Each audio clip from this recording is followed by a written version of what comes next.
kozy hoany papane fa hoavy any aho akavady anazy aho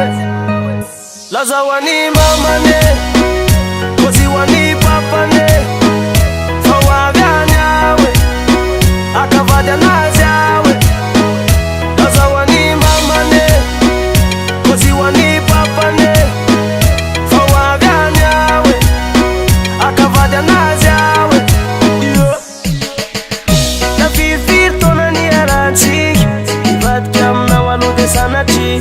ifonako aminao akiratonasika eo adalana angamba zay ny farany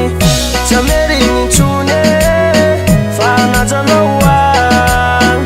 efa lasanao ny fony efa lasanao any manonofy ahiny ampandiny ilaozanao aky de manginginy mbatolorana le tananao akavy efa vonona fa mbalazao amizay hoany mamane kozy hoany papane fa hoavy any aho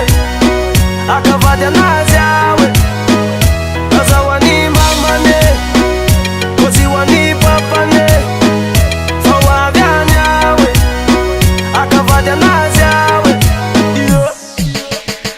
ianaranao ny ataoko anaran-janatsika afanaiky anao raha toka sendra mangatsika efa babinao ny foko aloha tsy afenine akavady anao angamba za tsy anenine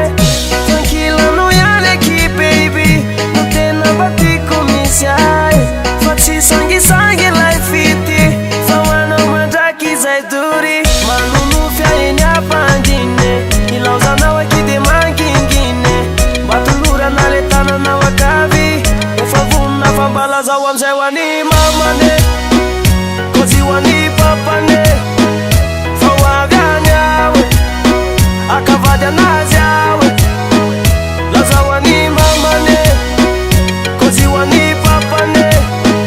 fa hoavy any aho akavady anazy aho manonofy ahiny ampandiny ilaozanao aky de manginginy mba tolorana le tananao akavy efa vonona fa mbalazao amizay hoany mamane kozy hoany papane fa hoavy any aho akavady anazy aho laza hoany mamane kozy hoany papane fa hoavy any aho akavady anazy aho